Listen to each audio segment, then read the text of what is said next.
우리 함께 말씀 보겠습니다. 오늘 요한복음 9장 13절에서 34절까지 말씀입니다. 요한복음 9장 13절에서 34절입니다. 오늘은 페이지로는 4페이지가 되는데요. 사실 스토리 중심이기 때문에 그렇게 부담되는 내용은 아닙니다. 읽다 보면 어떤 이미지가 이렇게 분명하게 나오는 어떤 본문이기 때문에 부담감보다는 일단 저희가 좀 궁금증을 가지고 좀 본문을 함께 봉독하면 좋겠습니다. 체크 한번 하고 읽으시면 오히려 구분하는 데 도움이 되실 것 같습니다. 15절 15에 한번 동그라미 치시고요. 첫 번째 질문입니다. 자, 그리고 18절 동그라미, 18에다 동그라미 치시고요. 두 번째 질문인데 대상이 바뀌었습니다. 부모님에게 하는 질문입니다. 자, 24절, 24에 동그라미 치시고요. 두 번째 부릅니다. 이 맹인을요. 자, 그리고 두 번째 부르지만 질문이 바뀝니다. 26절 동그라미 치시면 되겠습니다. 그래서 15절, 18절, 24절, 26절 뭔가 이들이 질문하는 대상이 바뀌고요. 질문의 내용이 바뀌는 것들을 주목하시면서 우리가 읽어 내려가시면 좋겠습니다. 오늘 본문을 함께 보시면 제가 그 질문에 대한 그 포인트를 좀 잡고 말씀을 드렸습니다. 바리새인들에게 이 맹인을 데리고 가죠. 그래서 그들에게 묻습니다. 이것은 사내들인 공의회라는 어떤 공식적인 그런 모임이라기보다 공식적인 재판에 회부했다라기보다 사실 그들이 좀 궁금했을 겁니다. 그리고 그들에게는 또 빨리 이것들을 좀 알려야 될 여러 가지 명분도 아마 있었을 거예요. 그래서 제일 그것들에 대하여 정확한 대답을 해줄 수 있는 바리새인들에게 찾아갑니다. 그래서 13절에 맹인이었던 사람을 데리고 바리새인들에게 이제 찾아갑니다. 근데 단서를 하나 14절에서야 알려주죠. 안식일이었다라고 얘기해요. 결국 안식일에 대한 논쟁이 오늘 본문의 핵심은 아니었다라는 것을 알게 해주죠. 실은 이 스토리는 어제부터 진행이 됐던 스토리입니다. 근데 어제 안식일에 이 일을 행했다라는 것을 실은 본문에서 우리에게 미리 알려주지 않았어요. 우리의 관심을 안식일이냐 아니냐, 안식일에 행한 범죄냐 아니냐라는 것들에 주목하지 않기 위함이었던 것 같습니다. 그래서 오늘은 이제 16절에 14절에야 이르러서야 이제 안식일이었다 그날이라고 이제 힌트를 하나 주죠. 자, 그러면서 바리새인들이 그에게 묻습니다. 어떻게 너가 보게 되었느냐라고 물어요. 자, 이 질문에 전제가 있습니다. 어떤 것을 전제로 할까요? 너는 맹인이었고 너는 눈을 뜨게 되었구나. 그럼 어떻게 너가 눈을 뜨게 되었느냐라는 것을 묻게 됩니다. 그러니까 과거에 맹인이었다는 것을 전제로 물어보는 거죠. 그래서 그 사람이 대답합니다. 진흙을 내 눈에 그 사람이 발랐는데 내가 씻고 봅니다라고 이야기해요. 자, 그래서 이것 때문에 두 개로 갈라집니다. 16절인데요. 우리 같이 한번 읽습니다. 시작.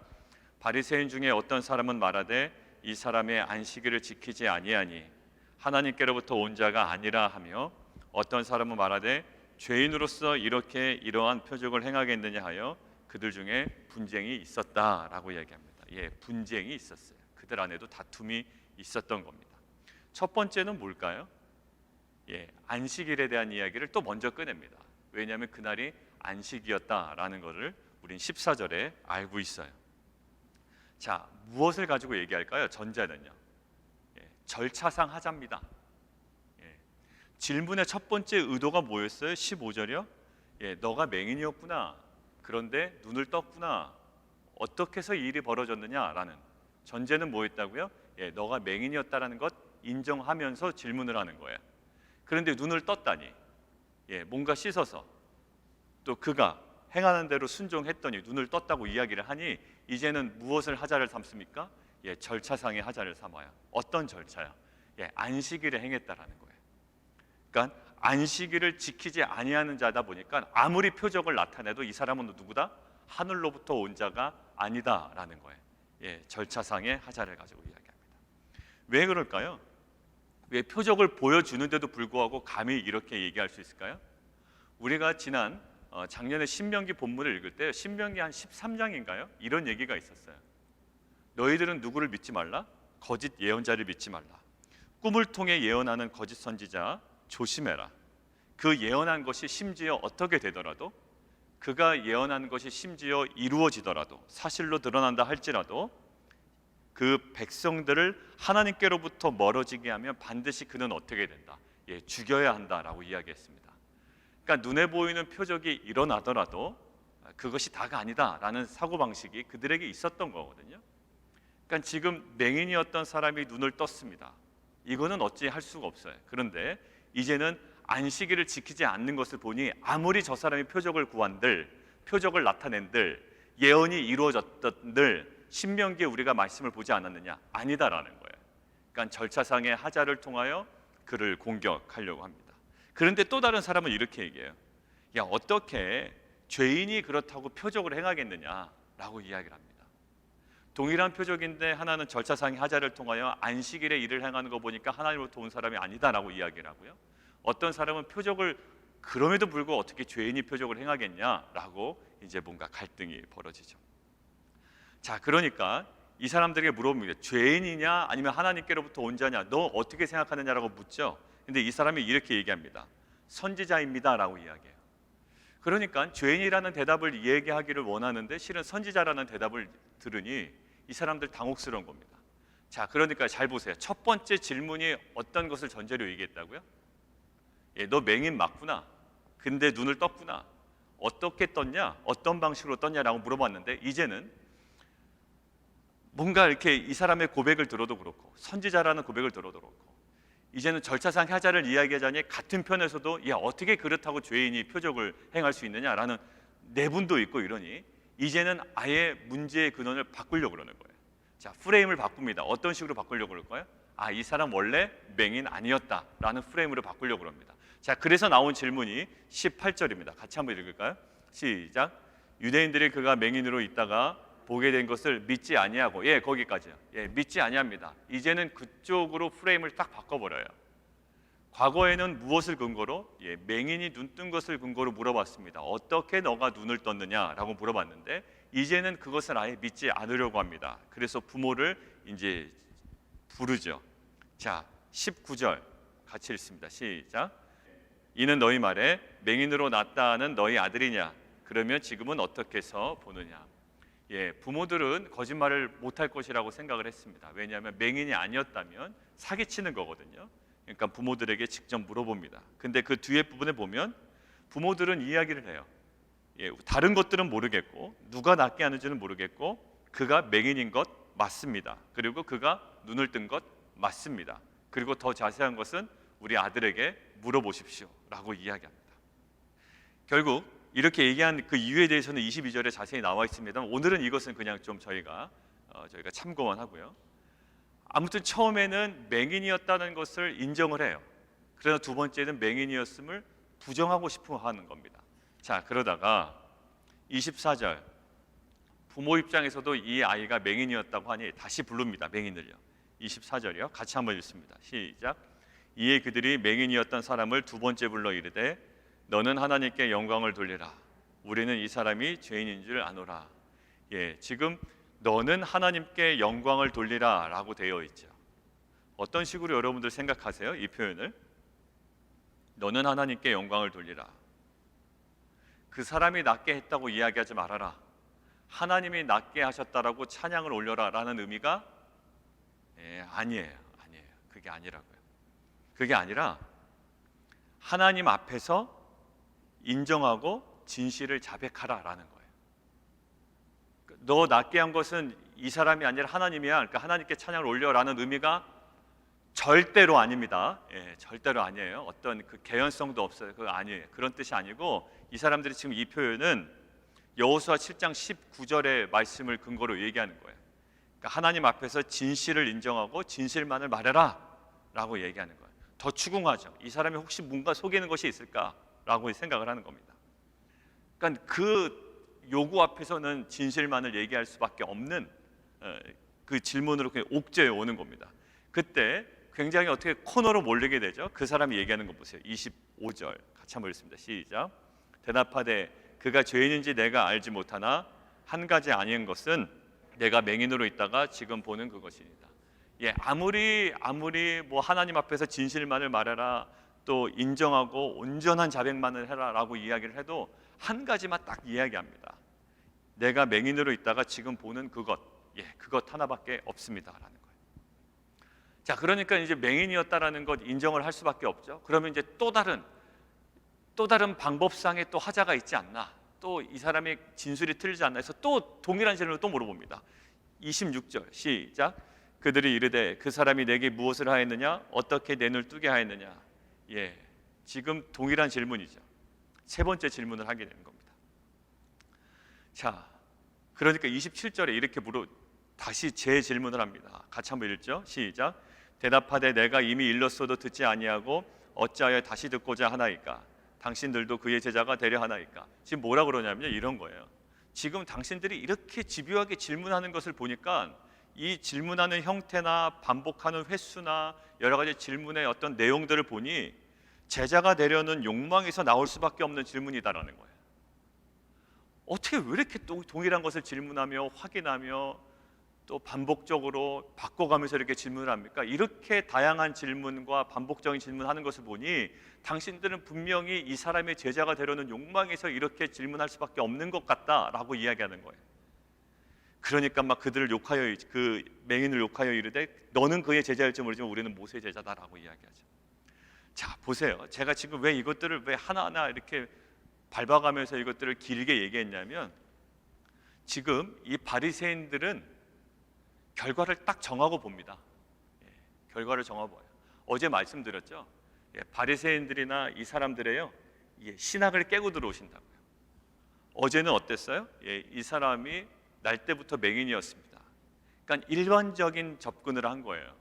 저 사람이 죄를 졌거나 부모가 죄를 졌거나, 그런 상상, 그런 유추, 또 그러한 생각들 나쁩니까? 아니요, 좋은 거예요. 온전한 건 아니지만 그럴 생각 해야 됩니다. 그죠? 그러나 그것을 깨고 들어오신다고요. 근데 그 깨고 들어오시는 게 단순히 이 사람을 낫게 하기 위함이 아니라고 그랬죠. 어제 본문에서는 4절과 5절을 우리가 간과하면 이것을 한 사람의 그냥 단순한 치유 사건으로 우리가 본다고 그랬습니다. 그러니까 4절과 5절에 있는 것, 갑자기 뭐를 말씀하신다고요? 나는 세상의 빛이라라는 거예요. 8장에 이미 이것들을 초막절의 예수 사건에 의해서 이미 선언하셨어요. 나는 세상의 빛이다. 그럼 세상의 빛이신 것을 하나님께서 나타내셔야 된다고요. 세상 가운데 하나님의 일을 나타내셔야 되는데, 하나님의 일을 나타내시는 방식이 뭐였다고요? 사람들의 고정관념, 저 사람의 죄 때문에 저 사람이 맹인이 되었나? 라는 그 지점에서 그 하나님의 일이 시작됐다라고요. 그리고 침을 이겼다라는 것은 뭐라고요? 침은 부정적인 거라고요. 사람들의 소변도 부정적인 것이요, 피도 부정적인 것이요, 타액 이런 것들은 다 부정적인 것이라고요. 근데 이 부정적인 것을 가지고 하나님의 역사를 이뤄놓으셨어요. 그러니까 그들의 갖고 있는 신학적 고정관념을 깨고 들어오신다고요. 근데 지금도 마찬가지로 바리새인들이 갖고 있는 고정관념이 있거든요. 그들은 딱 결론을 가지고 있습니다. 그들의 결론을 가지고 있으니까 실제 예수님이 와도, 그리고 실제 예수님으로 일어난 사건이 벌어져도, 하나님의 역사가 막 벌어지고 있음에도 불구하고 전혀 깨닫지를 못해요. 뭐죠? 세상의 빛이 임했음에도 불구하고 자신만의 결론을 가지고 있는 사람은 오히려 어떻다? 맹인으로 전락하게 된다는 거예요. 온전한 세상의 빛으로 임하신 분은 오히려 날 때부터 맹인된 자를 보게 하시는 능력으로 임하시지만, 세상의 빛을, 자신의 결론을 딱 가지고선 대하는 자들은 오히려 세상의 빛을 만났음에도 불구하고, 그가 행하는 사건을 경험했음에도 불구하고 오히려 그들은 맹인으로 계속 전락해가는 어떠한 면을 보여주죠. 자신만의 결론을 가지고 행합니다. 자, 그의 질문의 패턴 변하는 거 보세요. 어떻게 네가 낫냐라고 이야기하더니 이제는 어떻게 해요? 아니야, 그가 원래 맹인이 아니었던 것 같아. 부모를 불러요. 원래 맹인 맞았냐? 맹인 맞았습니다. 눈이 떴습니다. 그러니까 또 다시 불러요. 야, 너 솔직히 얘기해 라고 얘기하는 거예요. 그러니까 이 사람이 얘기합니다. 이제 나는 내가 맹인이었던 것과 내가 눈 뜬 것밖에 얘기할 수 없습니다. 그러니까 또 어떻게 낫냐? 그 사람이 뭐라고 그랬더냐? 또 물어보는 거예요. 왔다 갔다 얘기하죠. 이 사람의 어떻게 보면 질문의 내용에 핵심이 없어요. 결론만 가지고 있기 때문에 그래요. 자신만의 결론만. 맨 마지막 보십시오. 굉장히 어처구니 없는 아이러니가 벌어지는데 34절 한번 읽어보십시오. 34절 시작. 그들이 대답하여 이르되 내가 온전히 죄 가운데서 나서 우리를 가르치느냐 하고 이에 쫓아내어 보내니라. 지금 이 진술이요, 굉장히 의미 있는 진술인데요. 내가 온전히 죄 가운데서 났다라는 진술이잖아요. 이 진술을 어디서 봤습니까? 저희가요? 어제 본문에서 봤습니다. 어제 본문에서 이 사람이 누구의 죄 때문에 이렇게 됐습니까? 이 사람의 죄로 인함입니까? 아니면 그의 부모의 죄로 인함입니까? 라고 이야기했죠. 그러니까 이 사람의 죄 때문에 이 사람이 앞을 보지 못합니다라는 거죠. 그러니까 이 사람이 앞을 보지 못하는 것은 누구의 죄 때문입니까? 이게 뭐와 연관이 되어 있어요? 앞 못 보는 것이 죄와 연관이 되어 있죠.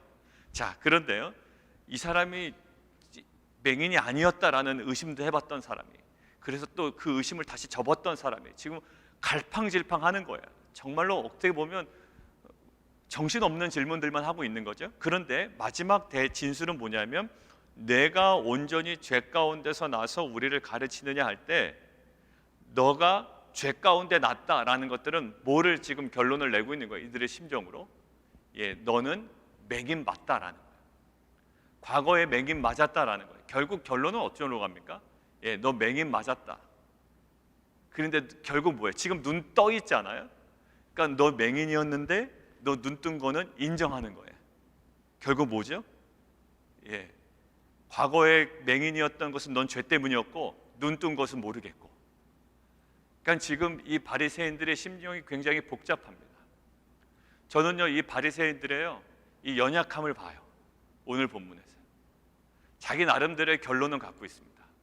자기 나름대로의 기준은 갖고 있어요. 그러나 생명의 빛이신 주님과는 관련이 전혀 없어요. 우리의 모습이 되지 않았으면 좋겠습니다. 나름대로의 결론을 가지고 봐요. 사람도 보고 상황도 판단하고 사건도 해석합니다. 근데 사건은 분명히 이제 인정할 수밖에 없어요. 너 과거 맹인이었던 거 맞아. 왜? 죄 가운데 태어났다고 이야기하니 너 과거 맹인이었던 거 맞아. 근데 지금 눈 뜬 거는 맞아. 근데 과거에서 그거는 죄 때문에 태어난 거야. 너는. 그러니까 넌 죄인이야. 죄 가운데 태어난 사람이야. 근데 눈 뜬 거 그건 모르겠어. 바리새인들이 어떻게 보면 정신없는 이러한 모습들이요, 우리의 자기 편의대로 하나님의 말씀과 기준을 세워놓고 내가 원하는 대로 나의 욕망대로 나의 결론대로 모든 것들을 이끌어가려고 하는 우리의 모습이 되지 않기를 원해요. 실은 우리 안에 남을 판단하거나 남을 정죄하거나 어떤 정황을 보거나 또 사건들을 볼 때 우리는 그 많은 것들을 못 느낍니다.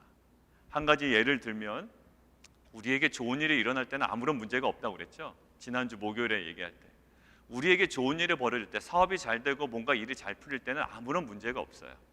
아무런 문제가 없다고. 근데 우리의 신앙이 드러나는 지점은 어디라고요? 십자가의 그 지점에서 우리의 신앙이 드러난다. 여러분도 불편해요. 어떤 불편한 상황이 우리에게 딱 주어집니다. 저 사람 때문에 불편하든 불편한 상황 때문에 불편하든, 그 나에게는 도저히 이해할 수 없는 상황이 우리 가운데 벌어진다고요? 그때 우리는 어떻게 반응을 할까요? 우리가 세워놓은 기준으로 반응을 합니다. 사람을 대할 때도 마찬가지, 우리에게 불편한 상황을 대할 때도 마찬가지고요, 우리가 감당하기 어려운 시간들을 보낼 때도 마찬가지입니다. 우리가 결론을 내요. 우리의 기준이 있다고요, 나름대로. 근데 하나님의 그게 역사예요. 우리가 불편하게 느껴지는 그 상황도 하나님의 일하심이에요. 그 사람이 잘못해서 그런 게 아니라요, 단순히 그 사람이 못돼서 그런 것이 아니라 그 모든 것들을 통해 하나님의 일하심이라고요. 근데 그 하나님의 그 역사하심의 전부를 보지 못하고 우리는 이렇게만 얘기해요. 에이, 저 사람 때문에 그래. 그거는 누구나 다 할 수 있는 거 아닙니까? 누구나 다 할 수 있는 편견 아니에요? 눈에 보이는 거 아닙니까? 그건 당연히. 그 사람 잘못해서 이렇게 상황 어렵게 된 거, 그건 누구나 판단할 수 있는 거 아니에요. 근데 이 사건을 통해 우리는 보질 못해요. 지금 이 사람이 눈 감았다가 눈 뜬 거, 이 사람도 이제 인정할 수밖에 없는 거예요. 근데 인정한다고 해서 이 사람이 믿음이 있다고 얘기한 거예요? 마지막 진술이 이들의 믿음 있는 행위입니까? 그래, 너 눈 감았던 거 인정할게. 그래, 너 눈 뜬 거 알아. 이 사건을 인정한다고 이 바리새인들의 믿음이라고 우리는 인정하지 않아요. 오히려 이 사람들의 왔다 갔다 하는 정말로 정신없는 모습들을 본다고요. 언제는 믿음 있는 것처럼 보였다고, 언제는 이것들을 인정하는 것처럼 보였다고, 언제는 또 번복하고 싶은 모습으로 보였다고. 이 질문 자체에 이 신앙이 흔들리는 모습들을 본다고요. 여러분들 하나님의 역사는요, 어떤 사람의 우리를 대적하는 행위로도 나타날 수가 있고요, 여러 가지 상황의 불편함으로도 우리 가운데 나타날 수가 있는데, 우리는 그 하나님의 역사의 전부를 보지 못하고 우리가 결론 내려요. 아, 이거는 저 사람의 부족함 때문에 일어난 거예요. 저 사람만 바뀌면 잘 될 거예요. 아니요, 우리 안에 있는 악함은 보지 못하는, 우리의 하나님의 역사를 전체적으로 이 구속사 관점으로 큰 그림에서 보지 못하는 우리의 연약함을 우리가 깨지 못하면 우리는 영원한 바리새인으로 신앙생활을 할 거라고. 여러분, 부부와의 관계에 있어서도 해결이 안 되는 지점이 있어요. 저 사람 잘못이라는 거예요. 아니, 저 사람 잘못 맞고요, 다 맞다고 쳐요. 근데 왜 그 사람의 신앙 없는 것 때문에 내가 고난받는 거 맞아요. 그런데 나한테는 잘못이 없을까요? 정말 저 사람의 신앙의 수준이 저렇기 때문에 내가 항상 고난받는 처지일까요? 들장미 소녀 캔디입니까? 항상 나는? 아니에요. 하나님께서 보여주신 그림을 보지 못하면요, 항상 대립관계는 끊어지지 않을 거예요. 왜? 그 사람은 그 사람이 맞다라고 주장하고 나는 맞다라고 주장해요. 하나님은요, 바리새인들을 만지기를 원하셨고요, 하나님은 실은 여러분들을 만지시기를 원하세요. 이 상황을 어렵게 한 제3자를 여러분들을 계속 바라볼 거지만, 실은 하나님은 여러분들의 그 중심을 만지시기를 원하신다. 저를 만지시기 원하신다. 여러분들, 만약에 제가 목회하는데 저 사람만 없으면 목회 참 편하게 할 수 있을 텐데, 저 사람은 없으면 참 비전으로 함께 갈 수 있을 텐데, 뭔가 이렇게 껄끄러운 관계가 생길 거 아닙니까? 나중에 가면. 그러면 정말 그 사람만 없어지면 될까요? 그렇게 껄끄러운 관계 속에서 정말 하나님께서 그냥 그게 원인이다라는 것을 제가 깨닫기만을 원하실까요? 아니라고요. 하나님은 저를 만지시길 원할 거예요. 정말 성숙한 공동체는요, 그 안에 뭔가 불편한 일이 벌어지고 어려운 일이 벌어지고 관계 속에서 뭔가 일이 벌어진다면 그 가운데 어떤 원인을 분석하는 데 있지 않아요. 어제도 있잖아요. 우리는 원인을 분석해놓고 본인이 굉장히 대단한 사람인 줄 알아요. 실은 저도 그랬어요. 이것은 이런 것이다. 아니에요. 원인 분석하기 전에 우리 안에 있는 뭔가 해결돼야 되는 지점이 있는 거예요. 바리새인은요, 원인 분석하기 힘들었다고요. 저게 아닐 거야. 아니야. 저게 원래 맹인이 아니었을 거야. 맹인 맞네. 다시 질문해. 막 이러는 거에 막 급급하다고요. 그러고 모든 것들은 다 인정해놓고, 결국 우리는 이 모든 사건을 통해서 하나님께서 우리 자신에게 만지기를 원해요. 우리 자신에게 말씀하시는 그 음성을 듣기를 원합니다. 사랑하는 성도 여러분, 관계 속에서 분명히 있어요. 제가 만약에 가정에서 어떠한 면을 믿음적으로 굉장히 강조할 때 자녀들이 반발할 수도 있고요, 또 와이프가 반발할 수도 있어요. 근데 무엇을 가지고 반발할까요? 아빠는 왜 가정에서의 아빠 역할을 못하냐는 거예요. 아빠는 목사만 그 역할이냐라는 거죠. 그럴 때 아마 그 불편한 상황을 통해서 우리 자녀의 믿음적인 부분을 얘기하는 부분도 분명히 있지만, 제가 남편으로서 제 역할을 못하고 있는 부분에 대해서 분명히 하나님께서 만지시는 부분이 있어요. 근데 그게 해결이 안 되면 내가 목사인데 아무리 얘기해봤자 이 아버지로서의 역할을 온전히 하나님께서 만지시길 원하는 그 부분이 만져지지 않으면요, 아마 그 부분은 영원히 해결이 안 될 거예요.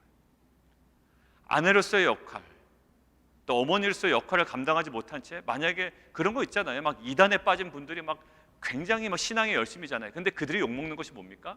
가정에서의 역할이 온전치 못하다라는 거예요. 여러분들, 우리 안에서는요, 이런 어떤 그 불균형이 우리 가운데 있을 수 있어요. 불균형과 우리가 가지고 있는 결론, 내 신앙이 최고다라는 거예요. 여러분들, 그러나 우리 안에 있는 그 신학과 우리 안에 있는 경험과 우리 안에 있는 결론이 무너져 내리지 않으면 우리 안에는 그 성숙함이 이루어지지 않아요. 여러분들이 십자가에 매달린다는 건 뭘까요? 여러분들 십자가에 가는 건 뭘까요? 더 부지런한다는 여정은 눈에 보이는 행위일 수도 있고요, 여러분들이 갖고 있는 고정관념을 계속 깨나가는 거예요. 죽어나가는 거라고요. 그 안에 정말 하나님의 역사가 일어날 줄 믿어요. 자, 오늘도 보면요, 바리새인들이 막 여러 가지로 혼란스럽습니다. 자기가 무슨 질문을 하는지 질문의 일관성도 없어요. 그런데 분명하게 이야기합니다. 뭐라고 얘기할까요? 어떤 질문을 하던 이 맹인됐다가 맹인으로 태어났다가 눈이 뜬 자에게서 나올 수 있는 한마디는 이거예요. 나는 앞을 보지 못했던 사람인데 나는 앞을 보게 되었고 그가 행한 대로 했더니 보게 되었다라는 거예요.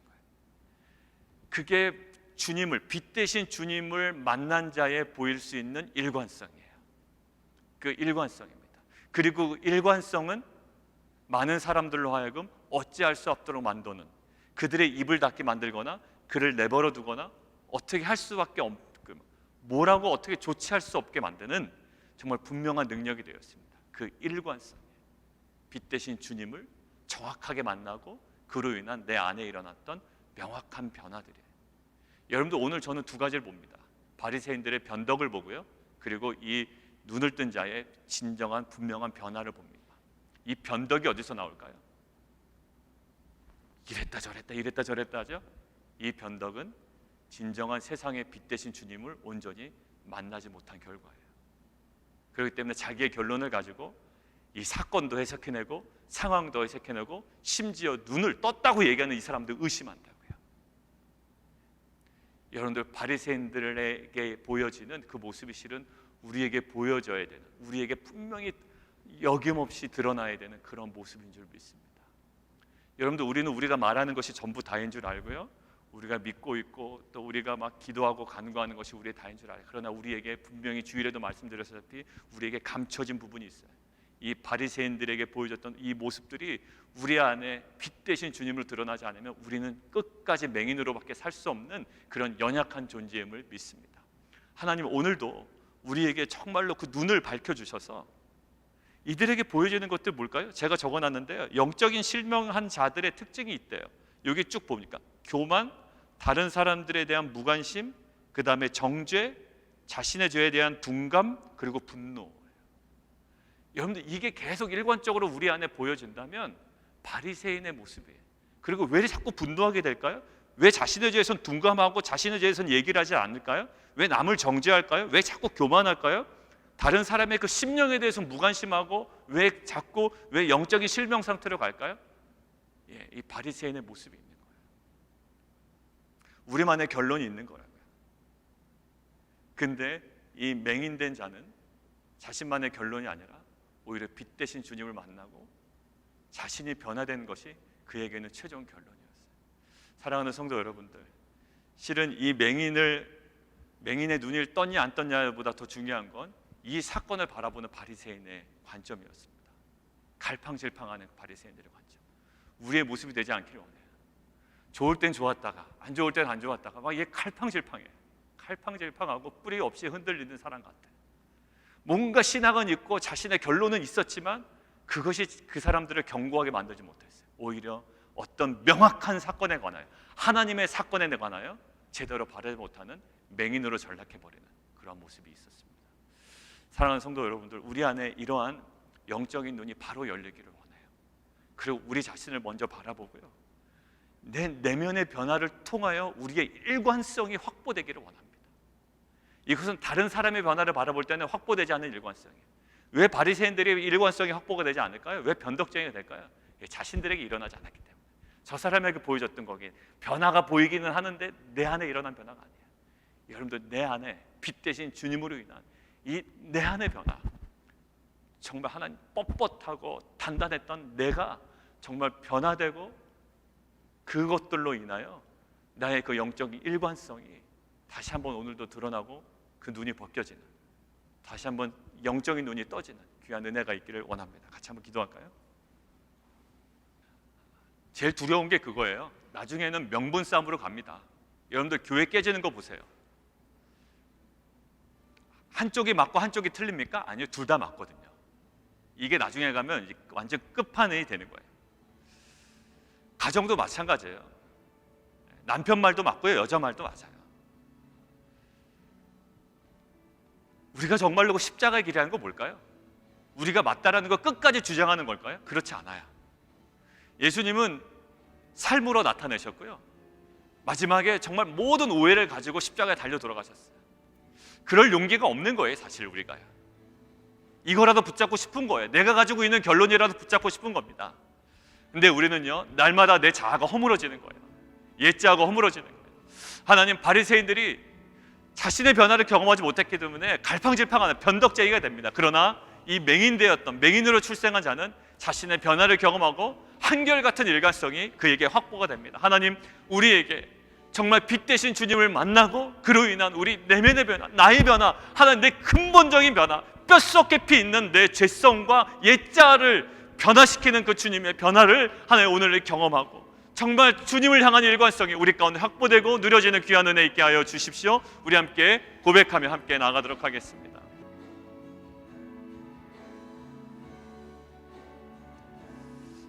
우리 함께 좀 더 기도할까요? 예, 제가 이제 성도님들 부부 만약에 관계를 이렇게 보면 한쪽도요 어떤 명분을 가지고 되게 뭐라고 합니다. 한쪽을요. 그리고 이 상대방도요 또 이야기가 돼요. 어떻게 뭔가 해결해야 될까요? 이게 누구의 신앙에 우위가 있다 없다 이걸 떠나서 이게 무엇으로만 해결이 될까라는 거예요. 왜냐하면 둘 다 신앙을 가지고 이야기하기 때문에 그렇습니다. 주님의 방법은요 실은 십자가를 하는데 그것이 과연 뭘까라는 궁금이에요. 그냥 막상 져주는 건가? 근데 실은요 그것은 어떠한 패턴을 얘기하지 않아요. 그러니까 십자가라고 하는 것을 오해하는 것이 그냥 막 죽고 맨날 내가 잘못했다고 여기고 이러는 것들이 아니거든요. 십자가라는 것은 날마다 말씀 앞으로 들어가는 거거든요. 그래서 말씀으로 삶을 해석해내고 내가 결론 내렸던 것보다 하나님의 말씀이 하나님 권위가 있습니다라고 우리가 인정하고 들어가는 건데, 이것이 실제로 우리 가운데 하나님 경험되기를 원합니다. 당사자 간에 갖고 있는 어떤 결론들이 있다고요. 하나님 그 결론들이 다 내려놔지고 하나님께서 우리에게 허락하신 오늘의 음성을 듣고 오늘 하루도 순종하는 귀한 걸음 되게 도와주십시오. 부부관계든 어떤 관계적인 문제든 직장이든 어떤 동업자이든 어떤 것이든지 괜찮습니다. 하나님 모든 관계 속에서 하나님의 말씀이 최고의 권위가 있고, 하나님 우리가 미리 내렸던 그 결론을 다 내려놓고 하나님께서 일하시고 말씀하시는 대로 우리가 순종해 나가는 귀한 걸음 되게 도와주십시오. 우리가 함께 고백하며 좀 나아가도록 했으면 좋겠습니다. 우리 시간 또 함께 기도하기는 우리 이종호 선교사님 연락이 어제 밤에죠. 그러니까 새벽에 오셨는데 이제 3차 항암 치료 끝나고 이제 검사 결과를 보고요. 그것이 호전이 되면 이제 그 4차 항암으로 들어가게 된다고 합니다. 다음 주 목요일에 검사 결과가 나온다고 합니다. 검사 결과가 좋게 나와서 이제 4차 항암까지도 이제 잘 진행이 될 수 있도록 좀 기도 부탁하셨습니다. 위에서 좀 기도해 주시고, 또 한내 집사님 이제 그 레디에이션 트리트먼트까지도 또 그 이후에 모든 회복되는 과정 위에서 오늘 함께 좀 기도해 주시면 좋겠습니다. 함께 기도하겠습니다. 살아계신 하나님 감사합니다. 실은 유대인들은, 바리새인들은 구약 성경을 너무나도 잘 알고 있었습니다. 수천 년 동안 내려왔던 신앙도 있었습니다.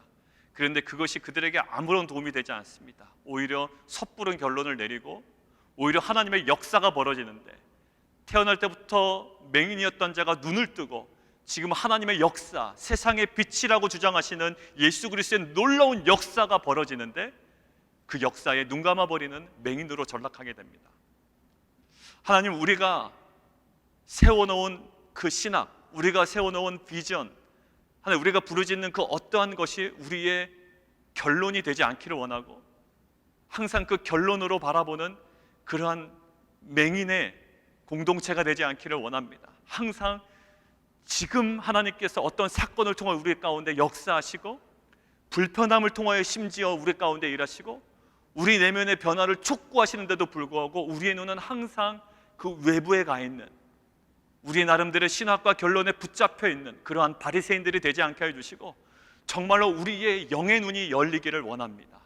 하나님, 교만함이 더 내려지기를 원하고, 하나님 남을 정죄하고 판단하고 맹인의 어떠한 모습이 아니라 이제는 눈뜬 자의 그 일관성이 내 내면의 변화를 통하여 날마다 경험되어지는 귀한 거룩한 공동체 되게 도와주시옵소서. 우리 이종호 선교사님 4차 항암, 이제 3차 항암의 결과로 이제 우리가 계속 이어지기를 원합니다. 주님, 지금까지 날마다 매일마다 또 수많은 분들이 기도했습니다. 하나님, 정말 이것들을 통하여 하나님의 일하심, 복음의 영광을 하나님 우리가 함께 경험하며 누릴 수 있도록 주님 은혜 베풀어 주시옵소서. 예수 그리스도 이름으로 감사하며 기도합나이다.